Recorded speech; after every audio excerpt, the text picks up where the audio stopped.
Hello everyone and welcome to GGW Pitch Bootcamp number 14.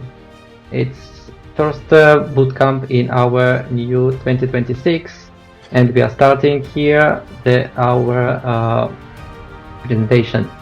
So my name is Alex, I'm a venture associate in GGW. I'm the one who reviewing all the deck we are setting to GGW Ventures and that's why I'm hosting this session. So who is Go Global and what we're doing? So Go Global is #1 platform where you guys founders meet relevant investors and investors find the relevant deals for them.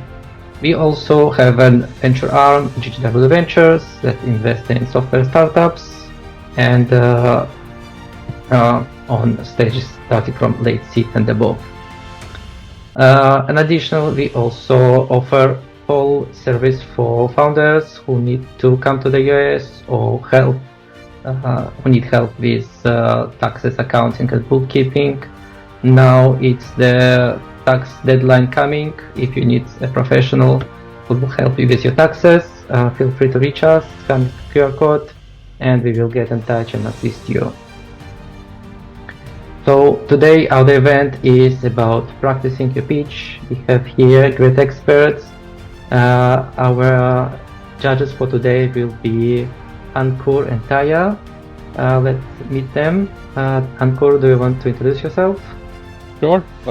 Thanks, Alex, for having me here. Thanks, Alex and Daniel. Quick background, guys. I've been an operator and turned investor about a couple of years ago. I've had an experience of building companies from zero to about $300 million in revenue. I've had experience building across FinTech, health tech, and consumer tech. And now these are the categories that we also invest in. We are an early stage pre-seed seed fund. We look at our core focus is AI native companies that we look at. And happy to be a part of this today. And hopefully we'll be catching up with some of you who show up a good pitch today. Thank you, Ankur. Taya is here. Hey guys, nice to meet you. My name is Taisiya. I'm originally from Russia. I now live in Luxembourg. I have a founder's background. I'm a 4X founder myself. I have one exit. Now I am on the other side. I'm an angel investor myself, plus I scout for HustleFund and AngelSchool. So I also look for pre-seed or seed stages startups, and yeah, that's pretty much it. And I would love to see more of you, and I would love to help all of you. Thank you, Taya. And a couple of rules before we start. So first of all, please everyone keep yourself muted unless you're presenting on the stage. If you want to pitch, please raise your hand so we can find you. Put your full name and your company name in your Zoom name here so we can identify you as well, those who spoke with us first. Who pitch in each order, first pitching out the GGW members, then those who reach us prior to the event, and then if we will have time, those who raise the hand in the first come first serve order. If you didn't get your time today, please reach us on the email and we will see how you can join us on the next session. Also, please share our experience, take a screenshot, put the tag GGW or Go Global World, and spread the word, show that we are global. Let's start.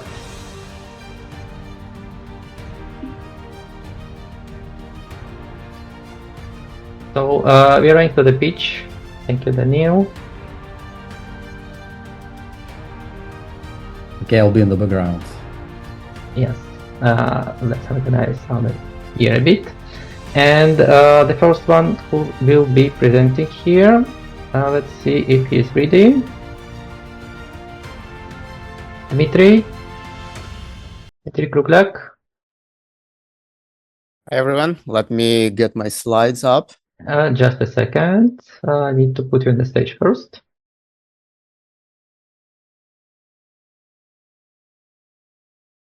Okay, so we have a hard stop if you remember.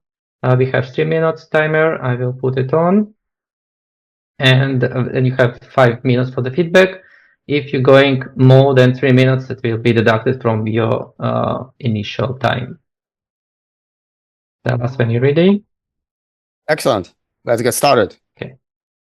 Meet Market Whiffs. We are a gamified social intelligence platform solving the biggest problem in real estate. What is a home really worth? We are the right team to make this big. I'm an engineer turned real estate broker. My co-founder scaled mobile apps to millions of users and exited for 8 figures. We fuse technical expertise with brokerage operations. The real estate market is very confusing. Valuation methods contradict each other. Consumers don't know who to believe or trust. Real estate agents act as free therapists for disoriented clients. Huge waste of time and money.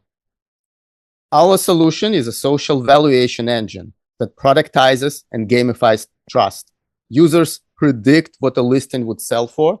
We track sale outcomes and calculate expert scores. And then, by weighing the predictions against those scores, we build dynamic social valuations that reflect true market sentiment, not just past sales history. This social data is our first moat. While traditional valuation players look in a rearview mirror, we create and own proprietary sentiment data. Human-in-the-loop data is the missing link for smarter real estate pricing. Our second mode is community.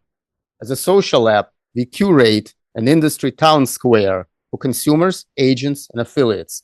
We engage and nurture full industry ecosystem through relevant discussions around real estate. Third mode is legal. Regulatory and ethical foundations of the industry give us complete access to all MLS inventory and all broker partnerships on day one in every market. Our business model is well established in the industry.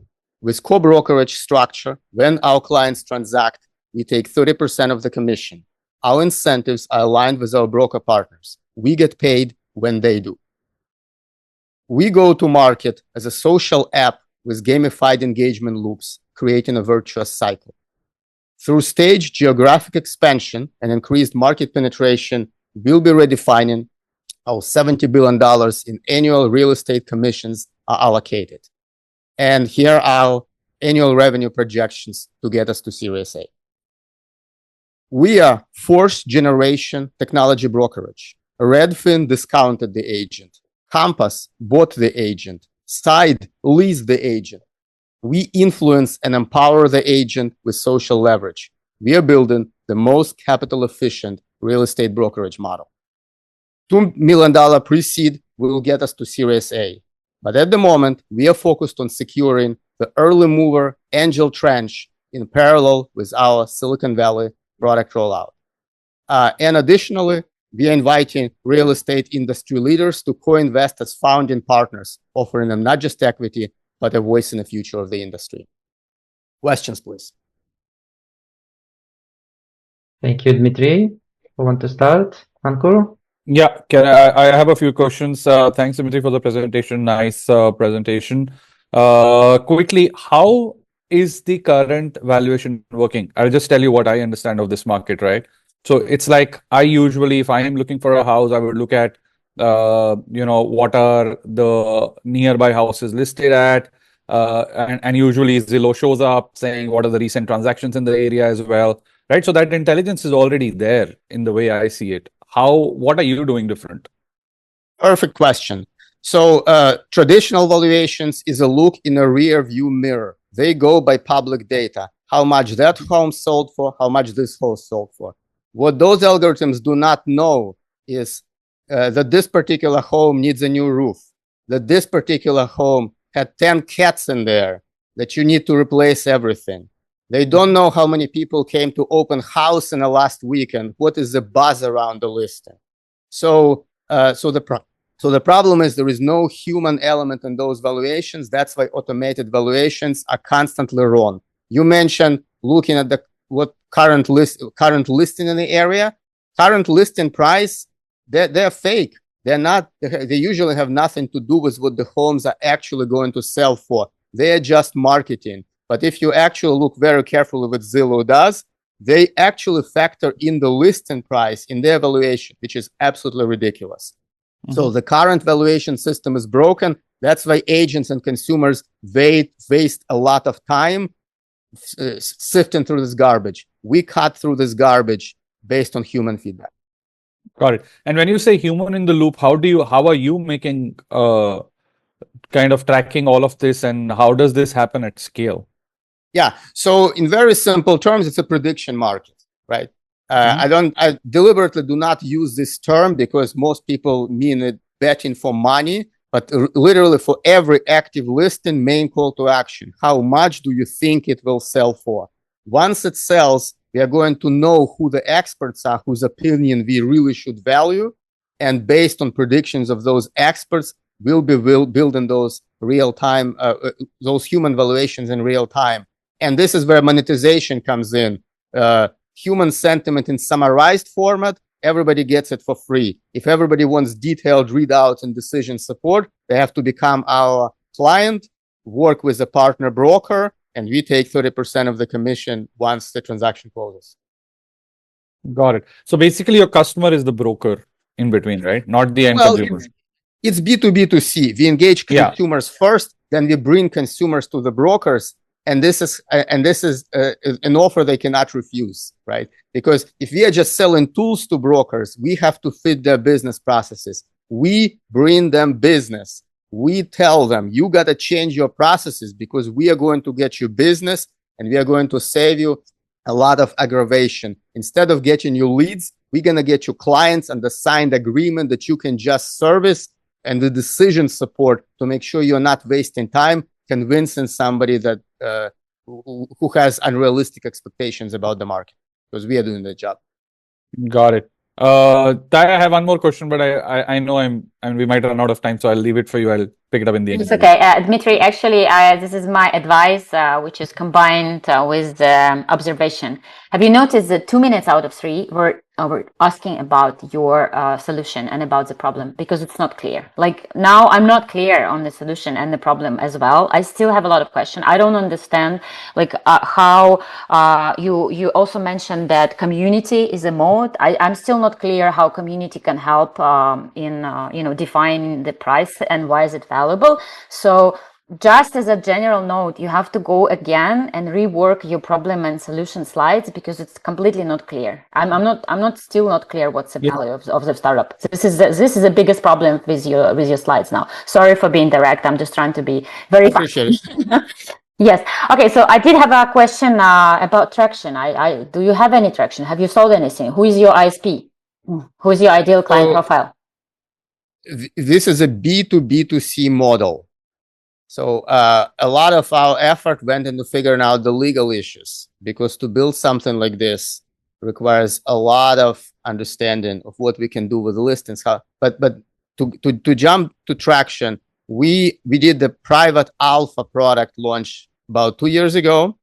We took a lot of feedback from this. We are launching a public beta right now, and we are starting early mover. So within 2 years, no monetization has been done. We are launching right now based on all the feedback we incorporated, and part of this was very active policy engagement with industry. There is a good reason this has not been done before, because you can't just take the listings and start using them willy-nilly. So we had to figure this out first. Thank you, Dmitry. Out of time. That was your feedback. And next one who will be presenting, you can stop sharing, please. Ankur Patel. Ankur? Yep, I'll share this in a second. Thank you. Just a second. Let me put you on the stage. And let me know whenever the team could see the slides. Here. Are you ready to start? Excellent. Let's go. Yep, sure, I'm ready. Hello, everyone. I'm Ankur Patel. I'm the founder and CEO of Regenova Pharma. With Regenova Pharma, we're delivering life-saving therapies, which takes usually years in the traditional method. We cut it down in weeks by leveraging the power of AI. How this all started is but my own son, he was 11 days old. He was admitted and rushed into the emergency room at the hospital when he was infected with life-threatening herpes infection at the back of his head, as you could see. And there was no treatment. It was just hopes. And me, as an expert in this industry, not an expert in this particular phase, but as worked in the pharma for over a decade, I realized the drug discovery platform is completely broken. The traditional method is broken. That means if you want to identify one targeted immune therapy, it takes almost a year and at least $10 million. And the possibility that these drugs would fail in the phase 1 trial is 75% when we dig much more deeper into this whole concept. That's why we introduced you to Trace, AI native antibody drug discovery platform, which could identify novel protein in cancer and infectious disease epitopes, predict immunotherapy against it as a novel drug, and then also could predict would the drug be toxic in animals, would this drug be toxic in humans or not, what is the profile, developmentability, is this drug able to manufacture or is it manufacturable or not, and how is the risk factor for that. It's 10 times much more faster than the traditional method, 65% cheaper, and it's 98, we have a validated in silico validation of 98% accuracy. And why I would be winning in AI and drug discovery for large molecules is because I've been insider for larger pharmaceutical companies like AstraZeneca, Merck, Sanofi. I've helped these companies excel the drug from preclinical all the way FDA approval, and I've dealt through this whole concept myself. A little bit about my team. Why we will win all together is we have Nilofer Sheikh, who is also a professor in AI and drug discovery, helped a lot of different almost 500, 600 students as actually my professor in AI and drug discovery as well. We have an expert field advisory team from ex-CEO of Schrodinger to executive at Merck and academia labs as well. Together, we have over 200 years of experience as a team. Our execution plan as a GTM strategy is in 2 phases. First, we'll target the mid-sized biotech pharmas and academia labs, build our platform as we go. And once that's done, we will scale up to target towards infectious diseases model and future indication in immunology and infectious diseases. I'm running out of time, and this is a question. Yeah, happy to take questions. I think I'm running out of time. So Yeah, out of time. Definitely, you are out of time. I'm not even close to the end. Who wants to start? Ankur? Taisiya? Sure. Thanks, Ankur, the namesake. Just wanted to give a first-hand feedback on this. First, I got very confused with, what you're particularly solving. AI drug discovery is like a very, very large and like a theme. It's not even a solution. It's like a theme, right? So I didn't understand what specifically you're solving, who you're really solving it for. GTM wasn't as clear to me either. So that's just the first-hand feedback that I could see from last 3 minutes. Thank you so much, Ankur. Okay.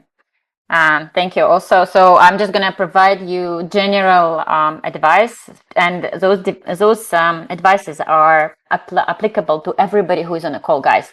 So as an investor, you have to understand what are we looking at. We have 3 minutes, so we need to understand what the market is. Like, I haven't seen the market slide anywhere in your pitch. Also, we are looking at the traction slide. Like, even if you don't have any traction as per like monetization traction, show something which you have done. I don't know, like interviews, waiting list, something, like also we are also looking, as you are showing the GTM slide, you have to also show us the signals. Not only I want it to be like this is how I predicted, but also what signals do you have which have happened already. So we see that it's not just buzz, and also when you are presenting, you have to understand within such a short time, each slide should be very short. Otherwise, you are saying one thing, and then on a slide there are another thing. Too many words. I don't understand. Like, I'm confused. I'm trying simultaneously listen to what you are saying and also read what's on a slide, and so I don't understand anything. So as Daniel Green is saying in the comments, one idea per slide, 3 bullet points. That's it. when you are presenting like this fast, 3 bullet points per slide. This is the maximum. Okay. Excellent. So, Thank you. as for the questions to the project, what is the traction, if you have some? Yeah, so we have ongoing traction. So while we're still at the stealth mode, we have made significant traction. So we have collaborated with a mid-sized biotech company in Taiwan to discover antibodies against anti-HER2 breast cancer. It's a portion of the breast cancer which is chemoresistance, and we have collaborated as a co-development to build a drug against it. We have collaborated with Cheng Soon Institute here in Pennsylvania, where we are co-developing against another infectious diseases target. We are part of Johns Hopkins Ward Infinity. We're backed by Johns Hopkins University by the Ward Infinity Fellowship Program, and also NVIDIA Inception Program. Okay. So no pilots has been done yet, right? Like, I'm just trying. Am I understanding correctly? These are partnership, not pilots, right? So, the cancer-free collaboration with Taiwan company, it's a pilot plus collaboration. So it was initially started as a pilot, but the drug actually went in fine. So we actually went into a collaboration of 50% IP share partnership for that drug. Okay, good. It was an unpaid pilot, and that's how we moved into a 50% IP share after that. How much do you ask, and like what valuation? So we're right now asking 1.25 at a convertible note, at a 15% valuation cap, 15 million valuation cap, 20% discount. And why? Why is this valuation? If you haven't, like, how did you came to it? Yeah, this was based on market research on similar companies who moved into another phase or moved into a next phase than what we are at right now. And why we're asking 1.25 is because we wish to, well, 1.25 is the total amount, but we wish to reach the first milestone where we use AI, quantum-based AI drug discovery. Quantum computing base is where we need around $250,000. That's going to be our first milestone, which we'll be looking to achieve by end of Q1 2026. Okay. Ankur, any more question? No, I think I'm good. Very valuable feedback generally to everyone who's presenting as well. I think keep it short. This is a very different format from your regular getting 30 minutes from an investor. So keep that in mind when this is more like an elevator pitch. Thanks so much. Thank you so much. Thank you, Ankur. And thank you, Ankur. It was your feedback. Next one who will be presenting is Cameron Mordi Sample. I want to pitch. Are you ready? Yeah, I'm ready. Thank you. Cameron. Perfect. Okay, let me share my screen.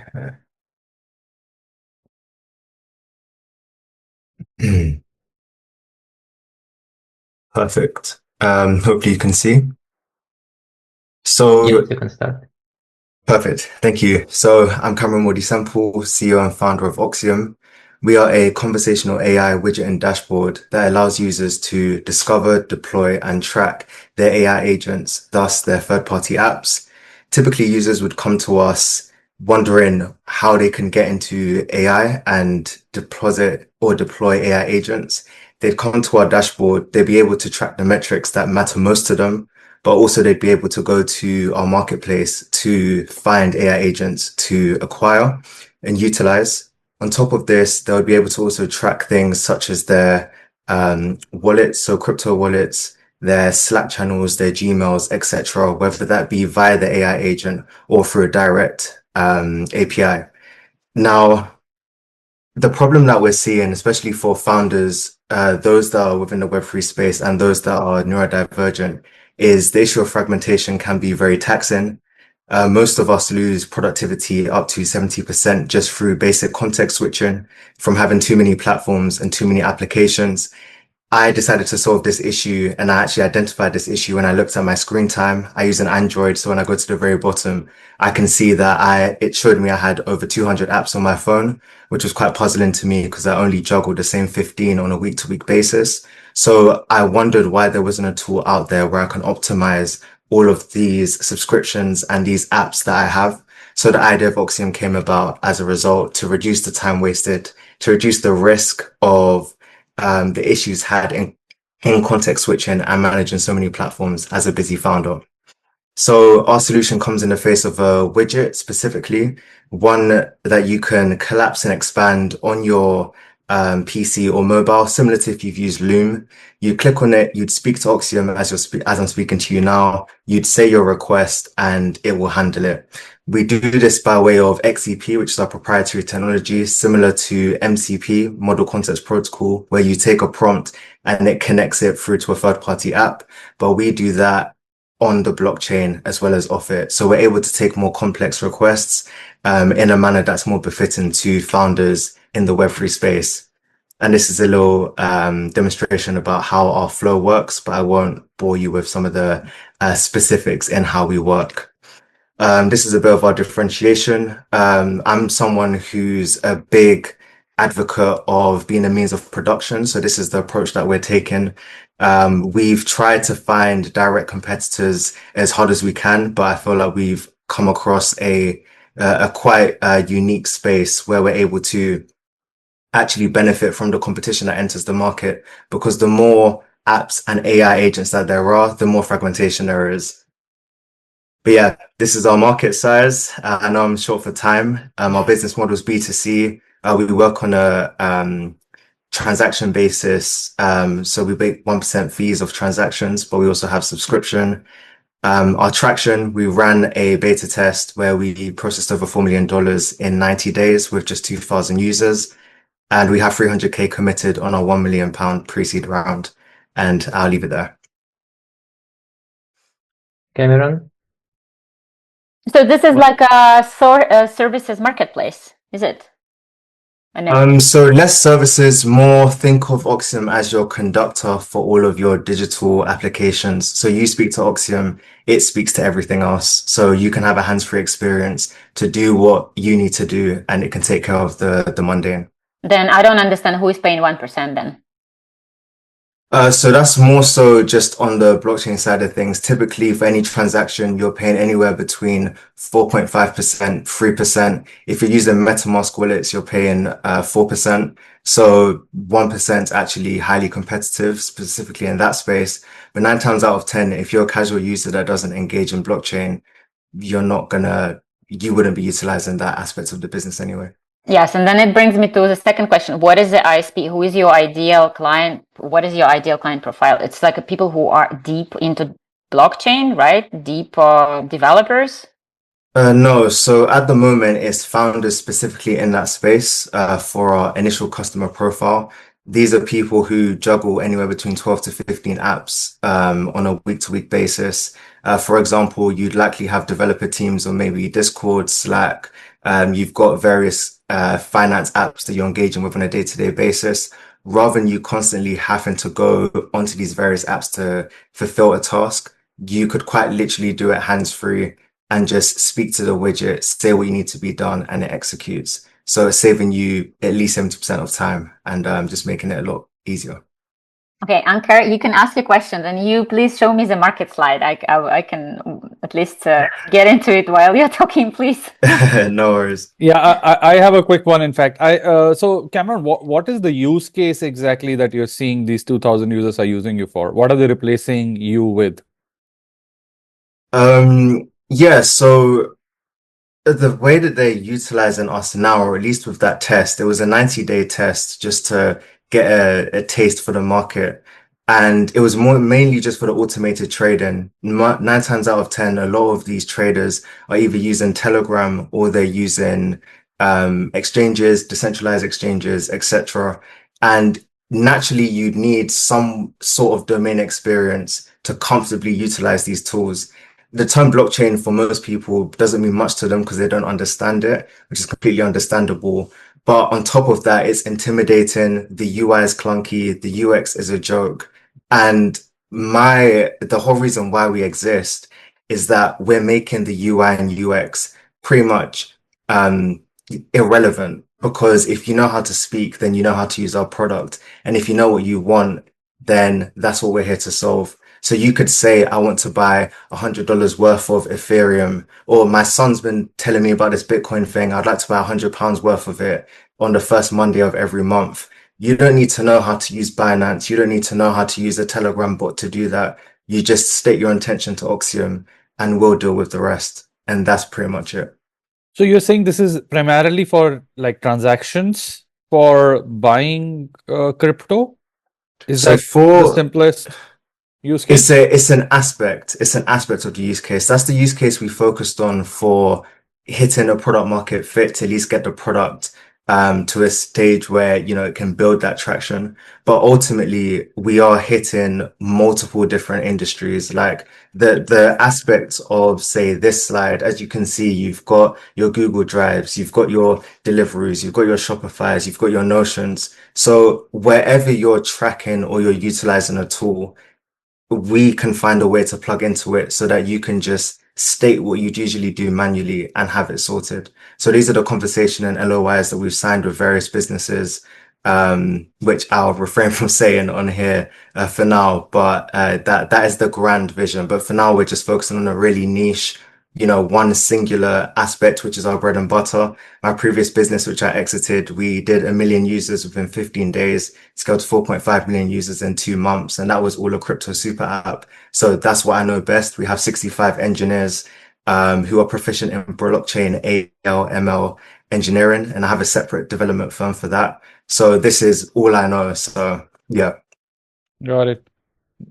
Jaya, do you want to cover the market slide quickly? Is that That's fine. It's going to be too long. Yeah, just come around. Again, the same issue with the slides, right? You understand that the letters are too small. Like I was not even able to read what's on there. Seriously, you're making it really hard for investors, and you don't want them to feel like that. You know, you want them to understand every word of what you're saying.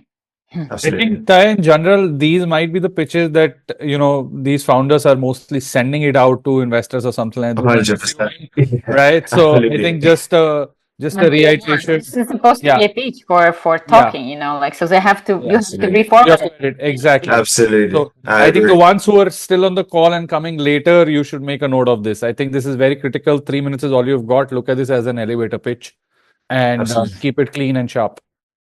Perfect. That would be helpful. Thanks so much. Thanks. Thank you. That's the feedback. The next one we'll be presenting is Luna Timpani. Hi, can you hear me? Yes, but we still can see you. Just a second. We hear, but we don't see you, yeah. Can you see me? No. Not yet. Here. Yeah? Yeah, we can see you now. Okay, great, thank you. Okay, you can show your slides. Yeah, sure.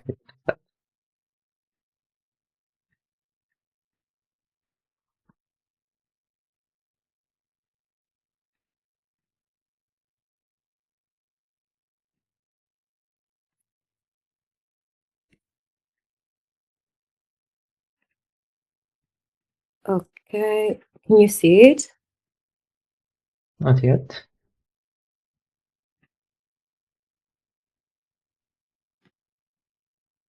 Yes, everyone, when you reach the pitch, if you want to pitch, prepare your slides before so we can save more time for more pitches. Yeah, sorry, I was not prepared. I didn't know it was my turn. But yeah, okay.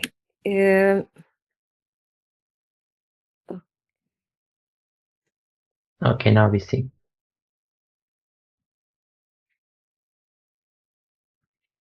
Great. So this is Vestra. Is the first archive of vintage luxury in Web 2. What we do is literally we do have a marketplace.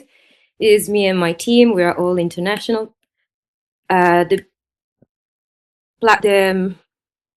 Vestra is based in Berlin. Like it's a marketplace. It's the first marketplace in Web 2. And what we do is like literally we sell vintage luxury items with AI virtual fitting rooms and AI authentication. This is, for example, the demo application that we do have is this one. Like literally is like a peer-to-peer. So a marketplace peer-to-peer, like similar to some competitors that I cannot name right now, but I think you know. like one of the most famous is like sell vintage items. And like literally the customer can upload the items in here, for example, and submit, and then we're going to receive the items. And since Vestra is the first marketplace in the world to curate the vintage luxury items, we're going to choose if the items is, like I would say, beautiful or not, because we curate every kind of items that we do have in our marketplace. Also, right now we are in Web 2, but we're going to launch as well soon in Web 3. This is the problems literally. So we're talking about digital authentication, rental models, because also we rent these items. We do have a solution because we do have a digital passport. For every items that we do have, with this digital passport, the item is like, you have like a proof of the authenticity of the item and the origin of the item. Everything is made by me, so I create also the creative direction of Vestra. This is like launching in Web 2, as I was saying before. So we buy and rent. It's like a buy and rent marketplace. We're going to have tons of pop-up events all over the world, in LA, Los Angeles, for example, Milan and Berlin, just to give the possibility to people that are like fashion lovers and collectors and people that are into art, to give them the possibility to know more about Vestra, like as an investment.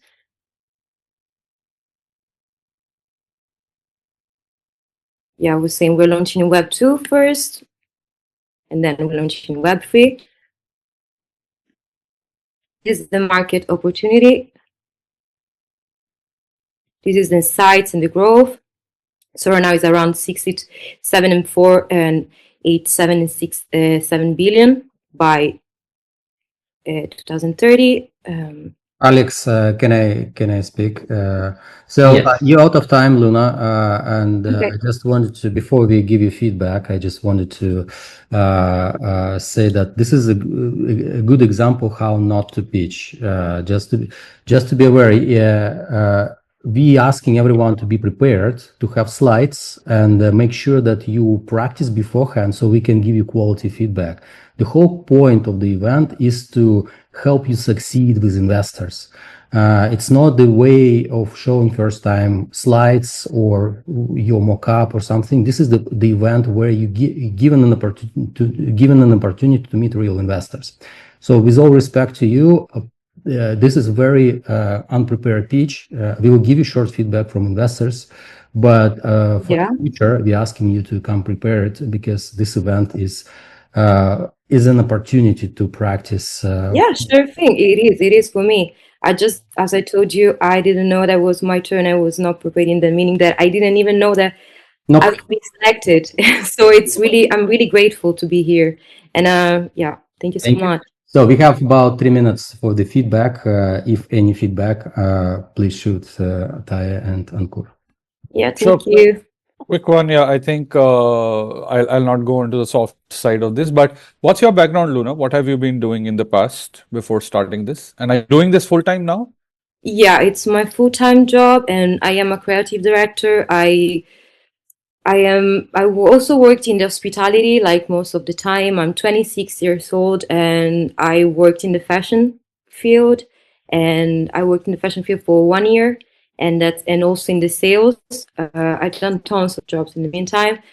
So that's why I decided to become a founder and a creative director of my project, and for different brands all over the world, fashion brands all over the world. Got it. Okay, cool. Yeah, that's all that I wanted to know. Thanks. Luna, when Ankur is asking what's your background, what he's really asking is, he's asking how are you particular positioned to lead this company, and why is it you will be able to make it successful? You understand it, right? So it's not like we're not interested in all your background. You just have to kind of match. We need to kind of say, oh my God, she's the best. Whatever she has done, she's the best. She can do it. She can deliver it, right? Just as an advice. I don't want to be harsh on you. Okay, so I do have a question. You said that you have a bigger competitor. Like, what is your differentiator? Like, how are you different? What's your ISP? I am different because I curate every item. I know what people really like. I always travel. I travel all over the world to see like the most beautiful items, and I see tons of items that are really kitsch, if I can be honest. But like with me and my team, that we all worked in the fashion field, we really know what like people most of all over like internet, because I'm always on internet. We have to like following trends, etc., etc. I always know what people really want and what people really don't want. So that's the main difference. It's curated and it's high fashion items. So are you saying that your competitor, like they're not curating the items? My competitors are not creating the items because like it's a marketplace, since it's a peer-to-peer, they don't have the possibility to create a marketplace. They just put everything inside a marketplace. So you are the pretty much first whatever platform which is curated and plus using the AI. That's an interesting thing actually. What is your economy like overall margins, CAGR, like any numbers can you give me? And do you have traction also? So like for now we're in the pre-seed stage. We're just opening. We're having the launch the 15th of January. What we doing like we do have a financial plan. So these are the numbers that I want to share with you honestly, because I want to be transparent. I would prefer to share it with you in a different situation if there is a possibility. Okay, I will just add to my LinkedIn or just send me your LinkedIn here. I have questions, then answers, that's for sure.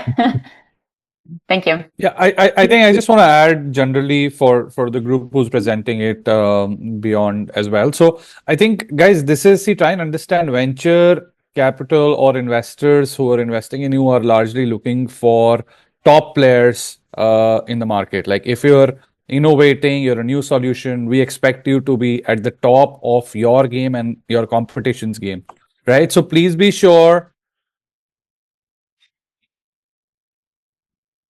So please be sure of all that you understand about your market, your competition, your numbers. All of this is expected to be hands-on, basically for all of you, right? So please be very, very smart. And if you're expecting to get your pitch right, to get funded, I think these are primary basics for you to know that we're looking for the top player, the person, the founder who can really crack it, in that competitive world.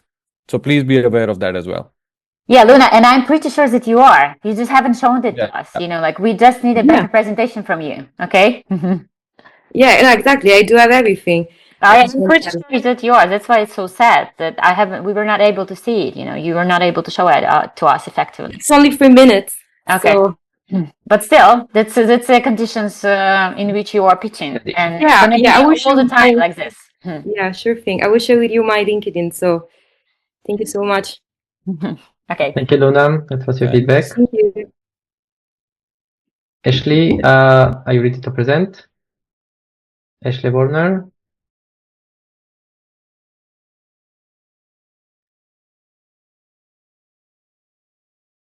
Hello. Hi. Hi, Ashley. Ashley. How are you? Sorry about that. Yes, I'm ready. Oh, that's good. At least you're not disappointed. That's great. I like your attitude. Do I share my screen? Yes, please. Okay.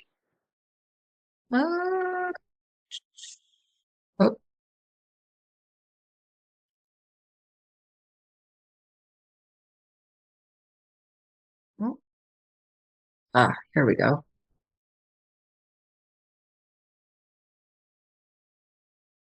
Okay. My cat's in the way. Okay. Hi, everyone. So my name, oops. Here we go. Okay, here we go. Hi. So my name is Ashley Warner. I'm the founder of In the Wild. We're using technology to help people meet in real life through events and places they already love. Our mission. Oh, did my slides go away? I think yes. Oh. Shoot, I'm sorry. Hold on. What happened to my slides? Do you guys see them? No. Did you ever see it? Yeah, yes, we did. Saw it previously. Why? How did that happen? Where did it go? Oh no. Okay, let me just pull it back up. Shit.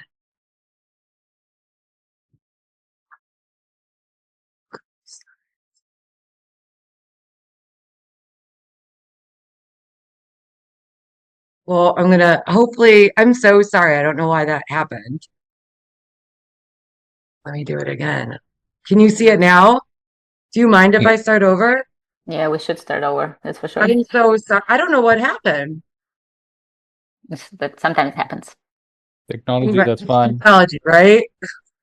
Okay. It will be 3 minutes, I promise. So, like I said, I'm Ashley Warner. I'm the founder of In the Wild. We're using technology to help people meet in real life through events, places, and things that they already love doing. Our mission is simple: to bridge the gap between online interactions and real world connections. So, a quick show of hands, typically, I like to know who's used any kind of social discovery or dating apps. But since we are not live, I've actually spent 20 years navigating both real world dating and dating apps. I've had success and failures. And one big realization: connection feels completely different in real life than it does on a screen. We're living in a relationship recession. Loneliness is rising, and dating apps have trained us to judge people by photos, bios, filters, and not chemistry or human presence. Last year, I was at a Cleveland festival called Taste of Tremont. I ran into a bar and met this guy, and him and I started hitting it off. He took my phone number, and lo and behold, I was already in his phone as Ashley Bumble. So, same two people, totally different outcomes, and how we clicked was, obviously very different. So In the Wild helps people meet from genuine connections by meeting in person, not endlessly online. And I'm not doing my slides either. We connect in two ways: uh, real-time check-ins and event-based matching. I've bootstrapped In the Wild for nearly 2 years. I've trademarked the brand. I've built my MVP myself using Replit Agent. And then I just recently brought on Keith Rowe as my CTO. We are ready to launch within a couple of days, if not weeks, very close. We have a 400-person sign-up list and waiting for the app to launch. But I really haven't done a lot of marketing because I've just been waiting to know 100%. I didn't want to be the girl that cried wolf. So we will be the first real-time event-based social discovery platform and the first dating app that requires mandatory identification, verification for all of our users and subscriptions. So we can all think of the same, like a friend or a family member that's struggling to meet people and form meaningful relationships. And we're raising 500,000 to launch in our first 5 initial cities, which is Cleveland, Columbus, Chicago, and Detroit and Pittsburgh. In the Wild isn't just another dating app; it's a movement to make connections human again, and we'd love to build with you. Okay, thank Thank you. Feedback? This is one of the best pitches, by the way, Ashley. Loved it. Thanks for being A bumpy start at the beginning, but thank you very much. fine. That's fine. No, I mean, with due respect to everyone, I think you did well. Quickly, I want to understand when you said you did MVP, what was the traction in the MVP, and what did you learn, and what's your monetizing strategy is the question too.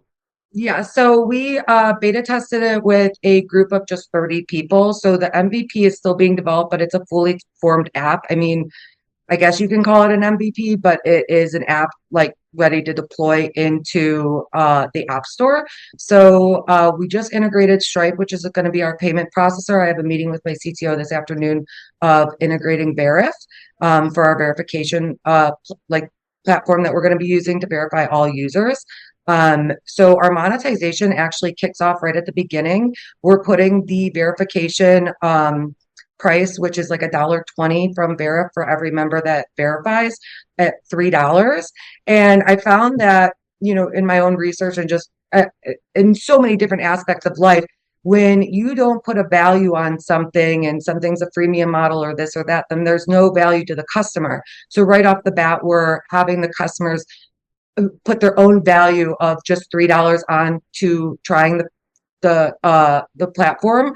They get 3 weeks free, and then I have a subscription-based model of $16 a month, $159 for the year, or $5 weekend pass, because some people might just want to use the In the Wild feature when they're out with friends, or just give it, a couple days to, let me try it again for $5. Let me try it again for $5. So that's one of our main monetizations. But also I pull all my events from Ticketmaster, so they're updated at 2 a.m. every single day and generate onto the platform where users can, I match people, and they can actually click on the buy ticket, and it takes them right to Ticketmaster, which in turn I will be an affiliate for every user that clicks on my buy ticket. Ticketmaster is able to Got it. treat that. So the current matching is only events or something else as well? So I have two ways of matching my users. So the reason with event-based matching is that, and even my In the Wild feature is every time someone's single and they're looking to, every time we go out as single people, whether it be a baseball game, a concert, or just even a happy hour with friends, in the back of that single person's mind is, maybe I'll meet someone. That's everybody's thought process. And now I'm just facilitating that. And with event-based matching, whether the user's already going to, say, like the Browns game or the Guardians game, they are already going to be there. They can meet before the event. They can meet after the event. They can meet tailgating. They could also use it as a built-in date. It's a great conversation starter, and it's just a way to get the ball rolling, and you find other people with the same common interests. And then the In the Wild feature, another part of my monetization will be partnering with bars and restaurants as In the Wild, partnerships, and having people actually meet in the wild when they're out. So say if I was at happy hour, I could check into, say a brew dog or something, around the corner from here, and see other people that want to meet in real time right then and there. I set my distance from 0 to 10 miles. So it's super hyper local and intentional. Okay, quick word from Taya.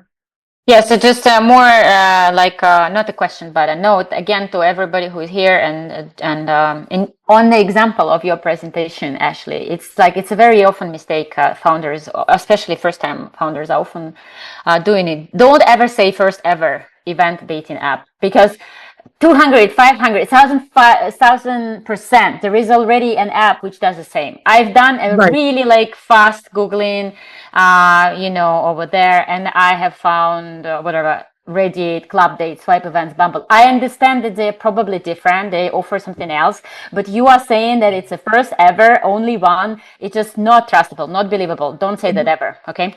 So it will be the first actual verified as mandatory. There is no freemium model, and there is no, everyone will be verified on the platform. I understand. I totally understand. Yeah. But it's definitely not the first social discovery app that that kind of operates like this, but there's not anything really like this, right? So, but what those other companies like Radiate and like Time Left and all these other meetup type of companies, even Meetup, very similar. Okay. Thank you. We're out of time. But thank you. Yeah. Yeah. Appreciate that. Thank you, Ashley. Differently. Yeah. What's your feedback? Shital, are you ready?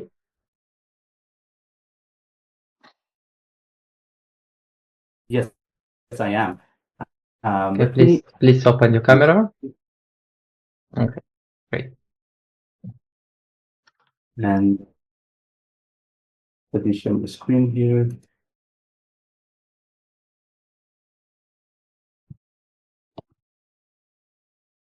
Let me know when you can see my screen. Yes, we can see. You can start.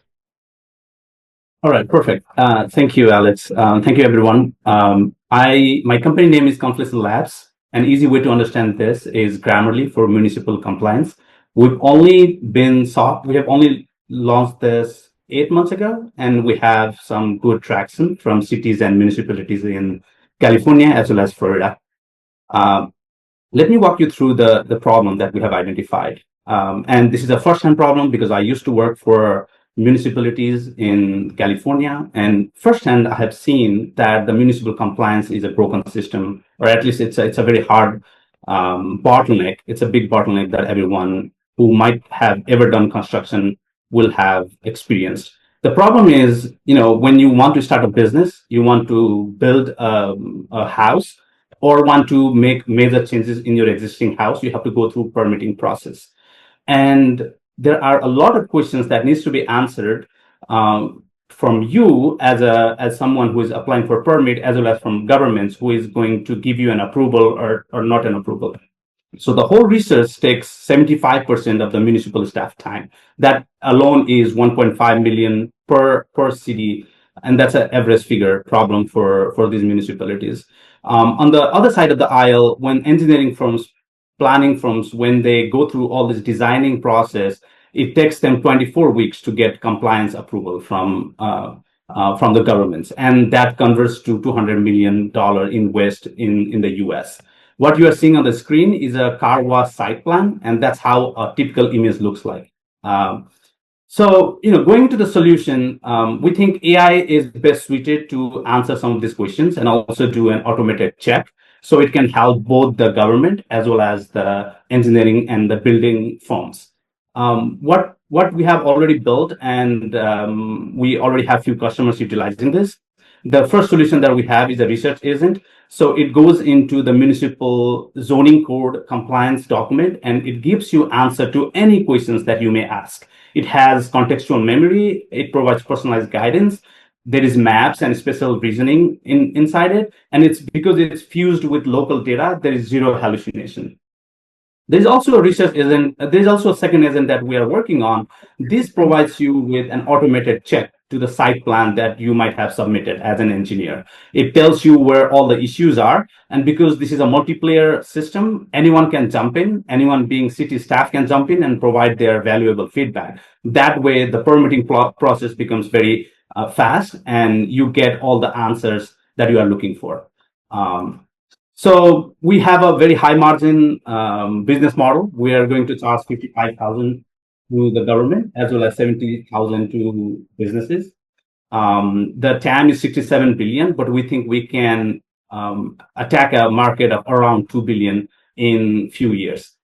The GTM, we are starting as a founder-led GTM, so we are already doing pilots. We have customers, but we are also going to do channel partnership, platform integration, and there is a sales expansion to builders and planning houses. We have customers, like I said, Berkeley in California, Wallingford in Connecticut, Riviera Beach in Florida. They're already paying customers, but we also have customers in pipeline that we are going to convert in few months. There are some incumbents that are already selling to governments, but we think we have some secret sauce that I explained on this slide that will make us very different. And most importantly, we have a winning combo. I come from government background. I have worked as product manager in Amazon and AWS. My CTO has worked for companies like C3 AI. So I think this is a winning combo that will really help the company to succeed. And finally, we're asking 2.5 million for pre-seed round on SAFE for 24 months. We think this will bring us to the next milestone that we are aiming for. That's all. Thanks so much. Thank you, Chital. Any feedback? Hey, you want to go first? Yeah, so that's a very common question to startups which are like yours. What will be happening when whatever ChatGPT or some other LLM will do the same within 6 months? What's your mot? Yeah, that's a very good question. There are 30,000 different cities and counties in US. ChatGPT is not going to roll out 30,000 different solutions for these cities because these documents are in their vault. Some of them are in PDF. Some of them are not even scanned at all. So ChatGPT will hallucinate. When I ask Oakland, it's going to give me answer for San Francisco. That's already happening today. But I don't think that 30,000 different scenarios will be built ever in ChatGPT. It's not even worth their time. And also, if I can bring your attention to this slide, I have ChatGPT as one of the competitor. Yes, they have conversational AI, like you said, but they don't have expert in the loop. They don't have planners jumping in and providing solutions. They don't have authoritative local data fusion. I already talked about it. They don't have maps. right? When you say, hey, how far is this smoke shop from a school? ChatGPT is not going to tell you, hey, it's 1 mile, so you can't open a smoke shop, right? That's GIS. We are building that. ChatGPT doesn't have it. And finally, when you go and apply with the engineering drawing, ChatGPT is not going to look into the drawing and tell you, hey, you should have 10 parking. You only have 5 parking. So we do all of those, and I don't think ChatGPT is ever going to replace us. Okay, thank you. Do I have one, or Ankur, do you have more questions? I have one question. How do you, so basically, how do you in the backend, how's your algorithm working? What's the, like, you don't have to reveal the secret sauce, but like broadly, why can't anyone else, other incumbents, also do the same thing? Yeah, absolutely. So for text-to-text reply, we are using RAG today. My final goal is to have our own model trained on zoning data, but that requires investment, and that's what I'm here for. But in the short while, we are using RAG that's providing us with good example, good answer. Sorry. And our RAG is also tied with GIS. So if I can take you back to my screenshot, we have a whole mapping application right next to your AI chat window. So when you are talking about 123 Main Street, you do look into 123 Main Street in the map, and you can scroll around, zoom in, zoom out, click, and get more details. So that's the special reasoning part of it. There's also software engineering where we are bringing, so on the chat that you see in here, a senior planner can jump in if he thinks the junior planner is not getting the kind of answer that he needs from AI. So there's a software engineering part to it as well. That brings in multiplayer environment. Got it. So in the back end, you have some logic. Is this playing from your Google Maps, or where is this data coming from in the system? Yeah, so the map comes from our own geodatabase. It's an Esri-based system. Esri is a provider of maps in local government. The left AI is coming from our own RAG system for text-to-text answer. And then we marry RAG with map. There's a SQL agent in between that marries GIS and the text. Are you talking to any governments for pilots, or you've done any of pilots with anyone? Yeah, like I said, I have, so the city of Berkeley, they are a paying customer. They are in California, Riviera Beach in Florida, and Wallingford. They are paying. Others are in the pipeline. They are going to convert in January. What do they pay you? So I can tell you if we can do one-to-one. It's obviously not 50,000 yet, but we think it's going to be 55,000 per year with government. But it's less than that today. Sure. Okay. What is the margin? You said big. What is it?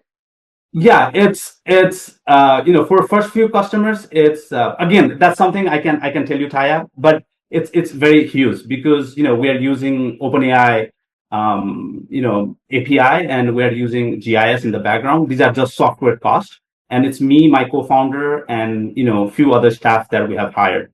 The margin is pretty huge. You like it. Okay. Thank you.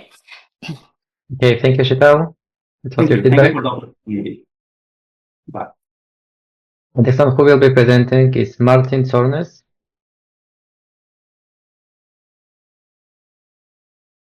Are you ready, Martin?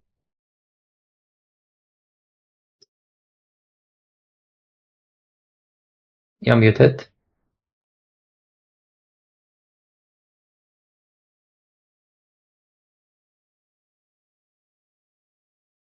Martin? Martin, you're on mute. You need to unmute. You're muted. There we go. Okay.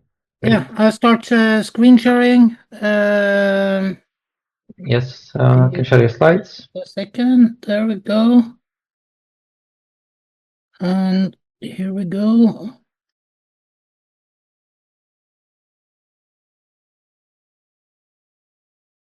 Yes.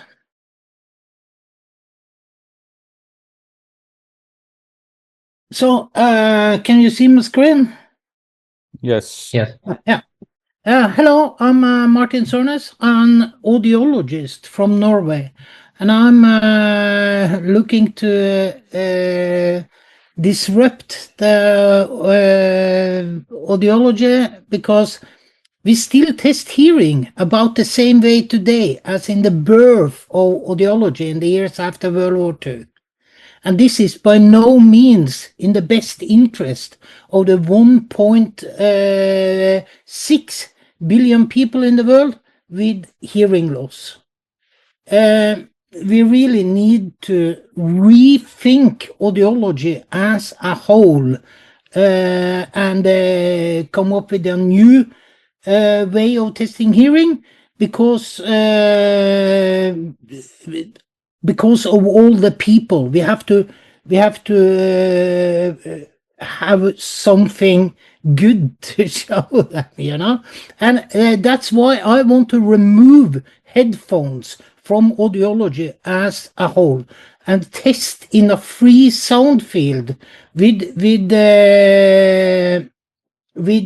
this head-mounted system. This is by no means the final design. This is just for a presentation to show the general idea. I got better design pictures and everything, but so this is a huge market, approximately 7 billion in a total addressable market. We have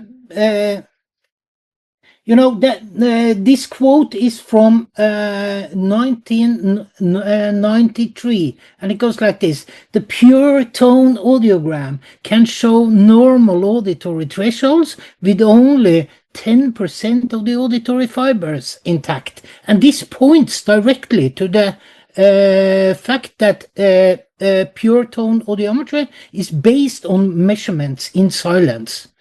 So we really need to bring the noise to the clinics, and speech in noise testing is emerging worldwide. It's a trend in audiology, and people are waking up to the fact that a real hearing test needs speech in noise testing, you know. I want to take it a step further. So after I develop the speech and noise system, I will develop the full new audiometry and get detailed plans for this. Thank you. Thank you, Martin. I think there will be not a lot of feedback as we're not an experts in this field. Maybe Taya? Martin, yeah, I can clearly see that you feel the pain, right? Like we see that you feel the pain. You spend the entire 3 minutes explaining us what the pain is about. Yes, we did understand what the pain is like, but you see, you've missed the opportunity. Because you didn't show us the rest, right? You understand the problem. Like I can't even ask you any more questions because like I haven't seen anything else except of the problem. Yeah. Martin, quick one from mine. Why are you doing this? What's the personal story behind this? Well, I got a hearing loss myself. I'm deaf on my right ear, which gives me, as an audiologist, gives me some very valuable insights to what hearing loss is about, you know. So and I see the problems, and I think also the reason why it's like this is because traditionally ENTs have had the kind of the monopoly on innovation in these fields, but they never test hearing. They only interpret the results, so they don't see the pain points. So that's why you need me. And what is your solution? What do you do? Like what do you present? What's your startup is about? What do you do? Well, my startup is about this product you saw a visual about, a head-mounted speaker system instead of headphones for hearing testing. Because headphones is in total disregard of the outer ear effects, and it's not the natural way we hear. And therefore, we need to develop free field audiology, because the basis for our hearing assessment should be the natural way we hear.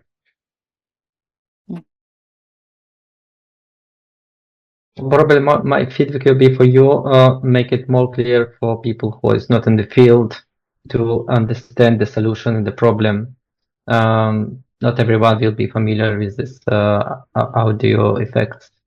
I would also suggest, Martin, you should go and pitch more, listen to more pitches as well, wherever your base get attached to the startup or the investor community in general. Understand how, this has to be structured to be built as a business. You sound like a great audiologist, but are you going to be a great founder, great entrepreneur, great business guy?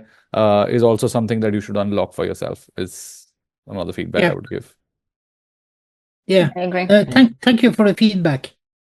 Pleasure. Thank you. Thank you, Martin. That's your feedback. I think the last speech for today will be from Andy Swindler. Sure. Hello. Oh, sorry. Andy.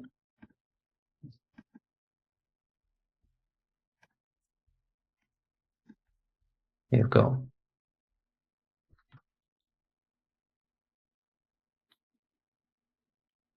We good? You can start. Okay. You know that rare peaceful moment with a hot cup of tea and your favorite magazine?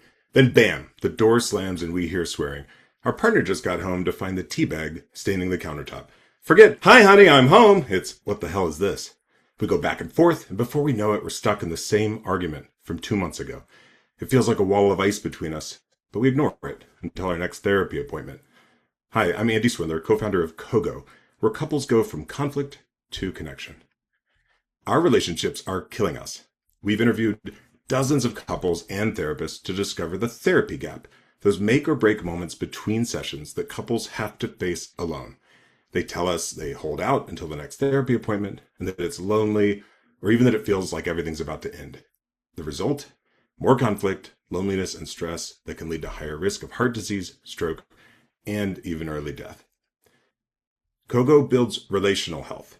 Our mobile app reveals what's beneath the surface so you can focus on what matters most, together. When the ice starts forming, Kogo guides both of you to pause, connect, and reflect. Our live AI mediator even sends a summary to your therapist to supercharge your next session. Kogo's patent-pending tech talks to both of you simultaneously. The result is a longer flourishing life together. Hundreds of people are eager to try our solution to bridge the therapy gap. Our current traction, 12 therapists signing letters of intent to test Kogo with their clients, 200 people on our beta waitlist, and a network of 900 mediators, therapists, and relationship coaches. AI therapy is a top trend, but the mainstream AI falls short and is even harmful in some cases. Our go-to-market strategy is partnering with therapists for referrals to their clients, a B2B2C strategy. We work with therapists, not against them, making their lives easier and their work more impactful. Our TAM for couples is $3.4 billion, locking in 48 million couples in America who don't communicate well. Our bottom-up SOM targets 1.2 million couples for 84 million ARR.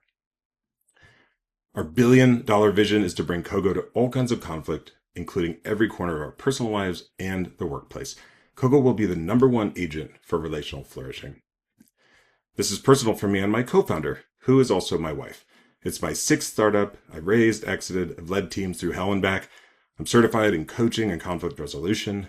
Rachel's also a seasoned entrepreneur, and this is our 2nd startup together. Our rockstar team has led at Google, IDEO, Oro, Sonos, and more. They're experts in product, relational psychology, ethical AI, and high growth strategy. I invite you to invest in human flourishing. We're raising $500K on safes in our pre-seed round to launch our MVP and ignite our first market of therapist partners. We've raised $50K from angels and invested years of R&D in relational health. The momentum will secure more value for our earliest investors. Lasting peace begins in our healthiest relationships and ripples out from there. Choose connection at kogo.now. Great pitch, Thank Andy. you, Andy. Ankur, what's your feedback? Yeah, I think great pitch within the time, well explained, well done with that. I am assuming this is not one of your early pitches. You've been pitching for a while, so I'd want to know if you've already got some commitment, and also were you and your wife the first pilot for the app? Yes, yes. We're really just starting to move out of the friends and family angel round into hopefully, some more early stage pre-seed institutional investment. So nothing committed at that level, but again, we have 50K at the angel level. And yes, absolutely. We were experimenting with this earlier in the year with existing AI, and there was a time we were out to dinner, had an argument. I came home, I tried 3 different AIs. It was kind of like Goldilocks. Finally got one that gave me a pretty good answer, and it really gave me a specific script to actually say that really shifted how I showed up in the moment, and that's really what unlocked this. But it was very cumbersome to get to that point. So a lot of this is about how do we deliver it in the moment. Sure. Quick one, I think, and that's also feedback for your presentation. How does this exactly work? Like when do I use this? When I am like literally arguing with my partner is when I switch it on, or is it like later? And what happens in the back end? What do you through AI? And I'm assuming you're using one of the large language models to build this at the back end as well, right? So which one is that, and what's happening there? Yeah, it's really, we are designing for that moment of conflict, and that's really one of the things that sets us apart from other couples apps, which are actually starting to incorporate AI in different ways, role playing or even an argument analyzer, but they're all time shifted, right? It's either before or after. So this idea of helping people pause right in the moment, the Gottmans say the first 3 minutes of an argument predicts potentially even the future of that entire relationship. So what can be done in that first 3 minutes? Right now, we're experimenting, we're prototyping with Hume, which is empathic AI, and Claude. Happy to share more about the backend if you want to talk separately.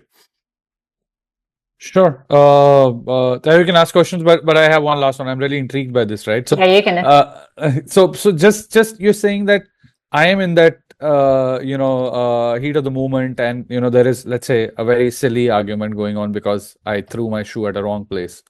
What happens? You say, what do you learn? You say, you know what? Would you like to Kogo? It's a verb. And so the app basically brings you in. It knows you already through a variety of onboarding techniques and existing conversations and arguments. And it functions as a mediator. It hears what's going on and guides you to a better outcome. In the future, we'll even have biometrics, so it can measure, heart rate and other things. It might say, it depends on the scenario, but it might say, hey, you know what, you need to cool off. Why don't you go and meditate for 10 minutes, because I know you love that one meditation that we worked on last week, and then why don't you walk around the block for 10 minutes and then we'll come back. And you're seeing these results in the pilots that you've done? People are using it in the heat of the moment, like for your those, you said 200 users or something like that, or using it? No, signed up for beta testing. So we're really still at the early stages of testing. So no one's using it at this point in time. We have some alpha users. How many alpha users are there? How many? Dozen. Dozen. Okay. And even they are using it in that heat of the moment, always. Yes. Okay. Cool. That's it from my end. Over to you. Yes, so I have all kind of questions about the GTM strategy. Since it's an application, it's gonna be really high CAC, right? So how are you gonna beat that? Like, what's your primary driver for lead generation and onboarding? So that's where we're going to work with therapists to recommend this to their clients. So we have 12 therapists who have signed letters of intent to recommend this to their clients. And just again, in that initial beta testing pool, and that's going to provide a lot more credibility up front that it's being recommended by their therapists. The client will still be the end customer. They're the ones who will pay the subscription fee. How are they incentivized? Are you going to pay them the referral fee, or? If they're therapists, there are regulations about referral fees. Coaches, it's less regulated. So therapists, coaches, potentially, but they also, there's a part of this where they'll get more information. So it'll actually improve the quality of their practice. And so far we've interviewed a couple dozen therapists, and every single one of them really without fail has said, yes, this sounds fascinating, not only to help my customer, because I wish I could be a fly on the wall between sessions, but also improve my session because I spend the first half of the session just trying to figure out what happened in that argument last Saturday. Now we'll know. So they're not scared to lose a client because of this application? No, because we are not positioning ourselves as a replacement for them, which many other AIs are. Okay. Okay, great. Thank you so much. Thank you. Thank you, Andy. That was your feedback. And we are closing now. This was our last pitch. Guys, so what do you think about the feedback that you want to give to founders? Okay, yes, I'm going to repeat myself. Guys, be very, very clear on the purpose of the meeting, right? Like if it is a pitch or document which have to be sent, it has one purpose, it has one format. If it is a 3-minute pitch, it's a totally different format. You have to prepare different slides for each format, because otherwise you're missing the opportunity if you're using the same slides. We're not able to read and to listen simultaneously and to read small letters, right? So just be aware of this, be prepared to each format. Yep, I think quick feedback from my end is look at this as a typical elevator pitch. Imagine walking in to an elevator and you have 3 minutes to tell what you're building. It has to be very layman, it has to be very simple. Don't complex I saw a few pitches which complex the simple solution as well.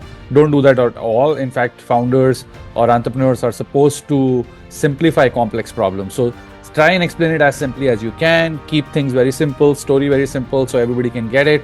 And then I think level 2 meetings, when you go deeper, is when you start explaining and going into deeper decks, which is when most of those pitches were actually 30-minute kind of formats. Is what I would say. So completely agree with that. And keep going, keep practicing. Pitches are all about like sales process. So keep pitching, keep going to different events. Keep pitching yourself, and you'll just keep getting better with it. Exactly. Yeah, and I would add, first of all, thank you, dear judges, for giving so much valuable feedback and engaging with our entrepreneurs from different parts of the world. It's so rewarding, and it's always great to see people giving back to the community. So we're grateful for that. Thank you, entrepreneurs, for challenging yourself and practicing. This is amazing. I had some pitches that I loved, and some pitches were not so good as well. So what I would like to emphasize on that Go Global World is the place where entrepreneurs and investors are helping each other, like as giving back and trying to help you to get to the next level, to the next step, so you can succeed faster. So we're helping each other, and you will be helping each other later on our community, hopefully. So when you come to events like ours, it's a public event. It's your public commitment. Be prepared as much as you can. Be your best version of yourself. So then when you practice with real investors like we have Taya and Ankur today, you can get the best feedback possible. So then you can succeed sooner. That's why we make this event for you, and we want you to succeed. So it's our commitment to give you the place and opportunity to meet real investments. It's your commitment that you come prepared and make the best pitch ever you've done in your life. So then next time you meet investors, you close them, and hopefully they write you a check, right? That's our dream, and that's why we are doing this, and we want more entrepreneurs to succeed. And as an entrepreneur to entrepreneur, I failed a lot of times, and it's okay to fail. But it's always important that when you come to public events like ours, you be prepared. And this is what I wish you for this year 2026. So be prepared, everyone. And one of the last questions for judges: any startup that you remember from the session today? Who do you think gave the best presentation? I don't know if I have a recency bias, but I liked Pogo. I like Andy's pitch for sure. And Taya? Well, I don't know if I like it or not. I like the marketplace for vintage clothing. I want to know more. They were not able to show themselves. I want to dig into the deck and understand what's the economy, what are the numbers. I see the potential. We just need to get deeper. Yeah, we can do an intro after. Yes. Awesome. So we don't have a winner today, but this is your feedback, guys. And Daniel, any other thoughts? So yeah, thank you everyone for challenging yourself. Thank you for giving feedback to entrepreneurs, and just go for it, everyone. Like keep building a global world community, and this is the place to help each other. So please do, please help. Okay. And this time we will close. Thank you, everyone. Before we go, just one Okay. thing I forgot. Yeah, there is one thing. There is a group photo with our judges here, so we always do a screenshot like that. We post on social. Right. Media. So smile and wave. That's how we do it. 1, 2, 3. Just a second. One more. Just a second. One. Wait. 1, 2, 3. Okay, thank you so much. That's but it usually works well for social media like that. Thanks, Daniel and Alex, for having us. Appreciate it. Thank you. Thank you, Ankur and Taya, and thank you for our entrepreneurs and startup founders who joined us today, and everyone else. We are happy to see you, and join us to next event. We will be posting another one soon. Quick question, if possible. One quick question. Ankur and Taya, can we cold mail you our presentations, elevator pitches, or not? Reach out to the email. The left. Yes. And if you want, send us an email. We can ask them. Okay, thank you. Thank you, everyone. Bye, guys. Bye. Thank you.